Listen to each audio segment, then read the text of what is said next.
Welcome to the AVID Technology Podcast with me, Ryan Morn. On this episode of the AVID Learning Podcast, we're going to talk about supercapacitors, and this is in response to a listener request for more information on this topic. It's a bit old. It has taken us a little while to get around to answering this, so sorry, Stefan. I would have loved to have done this earlier, but we just had other things coming up in the meanwhile. But thank you for coming in with a question, and a reminder to other people that despite the fact it's taken us a long time to answer this question this time, we do welcome your questions, and we do want to help try and answer things that you want to know in terms of EV powertrain and EV technology. I think this question originally came in from Stefan at a time when Tesla had just announced they were going to acquire a supercapacitor company called Maxwell in a deal that valued Maxwell at about $200 million. Maxwell was a pretty sizable business at the time, around 380 employees, annual revenues of about $100 million. It was making a loss, so it wasn't profitable at the time. They were investing a lot of money in research and development and such like. But, $200 million valuation on the face of it might seem pretty low for a $100 million turnover business in comparison to some other deals happening in the EV space. So, we're going to look at why did the stakeholders go for this, what were Tesla interested in, and we're going to do a bit of a deep dive. But first of all, just in case people were wondering, let's talk about what actually is a supercapacitor. So a capacitor is an energy storage device. It uses electrostatic energy storage. So a battery, which everyone, I guess, is familiar with by now. So a battery is an electrochemical storage device. So in a battery, basically there's chemistry going on inside there to store the energy and then release the energy. In a supercapacitor, it's a bit like when you rub a balloon on your hair, as I'm sure everyone does all the time, and it makes your hair stand on end. Or if you're wearing nylon clothes and you touch someone and you get an electric shock, that is static electricity.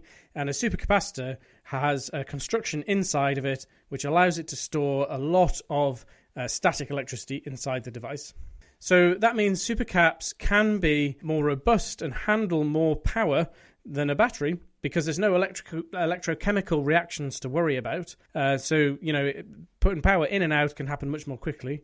There is a catch, obviously, otherwise supercapacitors will be powering everything. And that is that while supercaps are great at power, they've got not very good energy density, and they do lose charge as well over time. So you get sort of charge leakage from them. So they've got their limitations as an energy storage device. But what they're really good at is that quick, instantaneous hits of power. So from that, if we look at where Maxwell's revenues were coming from and really what was happening in their traditional market. So Maxwell, they're pretty, if you're into supercaps or EVs, Maxwell, pretty famous company. They're definitely not a startup. I mean, these guys have been around for about 50 years. They had some pretty big existing markets for their products. So, $100 million, that's some decent scale. And principally, these would be, in the automotive side, stop-start systems. So in a 12-volt car, you've got a normal lead-acid battery. And in modern cars, to get fuel consumption up and emissions down, we've gone to stop-start systems. So the engine stops when you're in traffic, and that's fine. And then the engine restarts. It's got to crank it quickly to get it to restart. In some cases, in some cars, the 12-volt battery needs a bit of help. So basically, in those kind of applications, what people or some manufacturers started doing was putting supercapacitors over the battery to help give a bit of a boost. And that was in cars, but then also particularly in trucks. So in the heavy-duty truck market, now anyone listening in Europe is probably at this point going, what? Trucks are all 24 volts, so commercial vehicles are 24 volt in Europe. But in the US, most heavy-duty trucks are still 12 volts. Obviously, if you're trying to crank over a massive 15-litre diesel engine, that takes a huge amount of current at 12 volts. And it had been found that putting supercapacitors into these systems helped the lead-acid batteries to perform better and last longer, and helped get better, more consistent starting in all kinds of different conditions. So supercaps to support stop-start systems is a big market for the Maxwell product.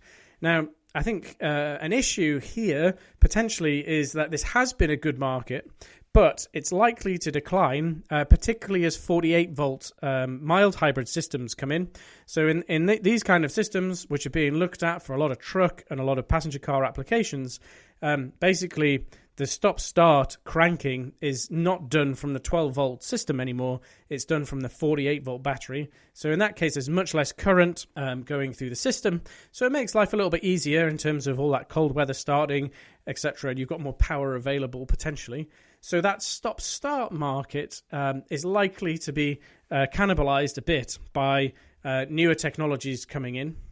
Then the other place where Maxwell's supercapacitors were used is in full hybrid electric and in some rail applications and even fuel cell applications, where basically what was happening was the supercapacitors were being used to either by themselves in some cases. So with rail, for example, supercaps were being used by themselves as short-term energy storage, but then the train was getting the majority of its power through the pantograph or through the rails, so didn't really need much storage, but just short-term energy recovery was helping the performance of the train. In other applications, in buses and larger vehicles, if this was kind of 10-year-old battery technology, so you've got batteries in these vehicles, lithium batteries probably, but where you couldn't handle a huge current flow in and out of the battery. So a large capacity battery pack, so it's got good energy storage. But where the supercap came in is to basically peak shave or deal with the high power draws and sinks into the battery that might occur under things like regen braking, under vehicle deceleration, or under really hard acceleration events. So again, this market is kind of probably fading away a bit, I think, as improved lithium batteries take out these needs for supercaps in the system. The old sort of PO4 lithium batteries that people used to use back, maybe 10 or 12 years ago, they're less common now, getting to much better energy dense batteries, but have got sort of comfortable 3C power ratings. So we're getting now the energy ratings and the cycle life out of more conventional battery cells in these heavy duty applications. So again, that kind of big bit of Maxwell's current market probably being eroded somewhat by advances in battery technology. So then that does, of course, pose a question. That probably answers why Maxwell were keen to sell, but it does probably pose the question of what else could Tesla be buying Maxwell for? Now, I think there's probably two possible drivers for this deal. One has been talked about a lot. I don't think the second has been talked about very much at all. So the first thing that's a big deal has been made of is the dry battery electrode technology that Maxwell had developed. So basically, this was a manufacturing process technology that Maxwell created in order to make manufacturing their supercaps more efficient and more effective. But at some point, someone went, aha, we can apply this to manufacturing lithium batteries as well as making supercaps. And this dry battery electrode technology, what it does is basically when you're making a conventional lithium battery, you have to coat the electrodes with carbon. And that process, it's done with it's kind of like a wet, it's not casting, it's like almost like a coating process, but it's done as a wet process with solvents. It's not a very nice process at all. The Maxwell process for this is a really clever dry process. So basically they mix the carbon together with a polymer binder, mush it all up. They stick that through a rolling press, and then they roll it onto, and it makes a film, and then they roll that film onto the electrode material. And that makes a really good, very thick, actually, relative to the casting process, electrode. So it's an excellent process for coating battery electrodes. Potentially takes some cost out of the manufacturing process of the battery. It means you've got a really a nice coating structure on the battery electrodes. And Maxwell demonstrated some pretty decent benefits as to the performance and energy density that you could get out of this. So a good step forwards. I think the battery still needs a liquid electrolyte, so it's not going to be solid state. So if you hear people talking about solid state, that's not what this is. This is still effectively a liquid electrolyte battery system. but there were some pretty impressive gains made through the application of this dry electrode manufacturing process. And I think that solid state is still a little bit away from the market. There's some issues in terms of production readiness. There's lots of issues in terms of scale manufacturing, durability with differential thermal expansion, etc. in solid state cells. So actually having the wet cell, so there are some clear drawbacks to the liquid electrolyte, but there are some advantages right now. So if this could give quite a good incremental jump forwards for battery manufacturing, this would be a really big thing, and it would be worth easily 200 million to Tesla in order for them to get this advantage.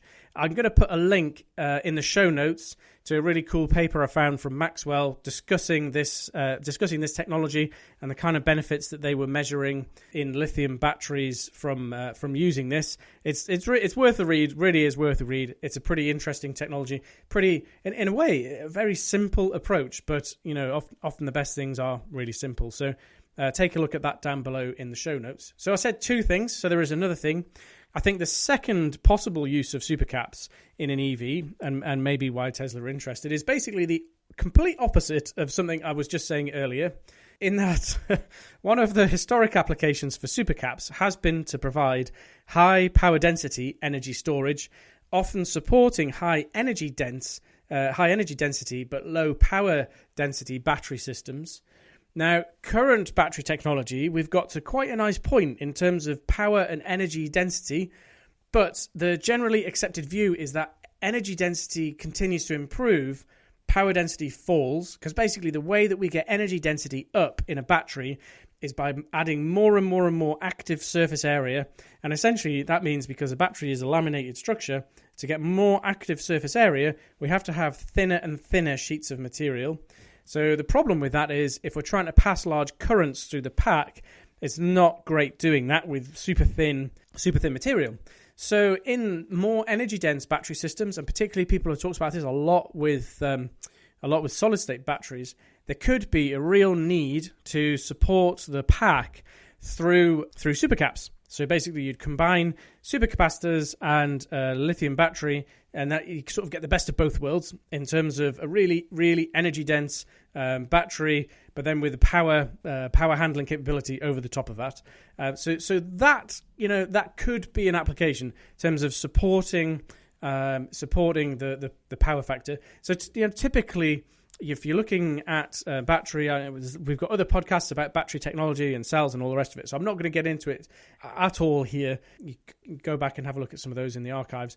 We talk about C rating with a battery, and basically high energy density batteries, so you get a lot of energy in them, but they tend to have lower C rates, but we're normally around about 3C. So what that means is we can push and pull 3 times the capacity of the battery in kilowatts in and out. So for example, a 100 kilowatt hour battery pack rated at 3C, we'd be able to push and pull 300 kilowatts in and out of it, and being careful to remember about the hours when we go from capacity to power. So, we can see the correlation there, and obviously some bigger EV drivetrains. I think the main thing that's maybe bigger EV rapid charging systems, we want to hit it, but then we want to hit it for a long time when it's on a rapid charge. So probably not really on a rapid charge side, but higher performance vehicles, we're pushing and pulling a lot of current in and out, and maybe there's a need in terms of supporting the battery in that way. So I did say 2 things, but as we talk through this, there is one other thing. So one last thing. So one final thing. Another application in an EV where Maxwell's skills and some of what they can do might be useful to Tesla that springs into my mind. So in an EV, all of the power electronic devices that you've got, the traction inverter, the DC-DC converter, and the battery charger have in them some things called DC Link Capacitors. So basically, these are huge, lumpy capacitors that sit in those devices, and they help. They sit on the DC supply in and out, and they help to smooth that out. So these are one of the most expensive components in the power device. Traditionally, DC link capacitors are large film capacitors. These are really heavy, They can be a weak point in the power device from a reliability point of view. They don't really like getting hot, for one thing. And I can imagine that improving the performance of a DC link capacitor might be something of interest, particularly if you're making a lot of your own power electronics devices. And Tesla are a bit unusual in that they, as an OEM, they do all their own inverters and things like that, whereas a lot of other OEMs choose to buy inverters and power electronics in from sub-suppliers. So at the moment, there's lots of issues around the supply of DC link capacitors. There's a shortage of supply globally and lead times are long. So improving the DC link capacitor would be a really beneficial thing to do. I'm not sure, it was probably not the main reason, I would say, but I can imagine it being something where, we've got people who know a lot about capacitors, particularly these really high-performance supercapacitors. Potentially, could you use a supercapacitor as a DC link capacitor? I can't answer that right now in my head. If anyone else knows, shout. I have a suspicion that you probably could. Supercaps tend to have a lower voltage limit. You're going to end up with more of them. Okay, one to think about. But definitely in terms of if you want some experts in capacitor manufacturing, capacitor process optimization, the Maxwell guys are probably the best in the world for that. So it is a big component in the power electronics devices in an EV. With that 3 out of 2 things, so an extra bonus thing on the end there, that's all we've got time for today. So thank you very much for listening, taking the time out. Quite a short podcast today, which is unusual for me. I managed to stop myself from rambling on, and I'm not going to spoil that now by doing that now. Please don't forget to leave us a rating or a comment, hit like, depending on which platform you're listening to us on. We really appreciate that. There's going to be more exciting episodes coming soon. We've got some really great interviews lined up. I've just done a couple. Fantastic. Really excited about those and getting those out. Really, really interesting. Talking about future EV technology with some experts in the industry. So they are coming. So don't forget to subscribe to make sure that you get those soon. And I really look forward to talking to you again soon.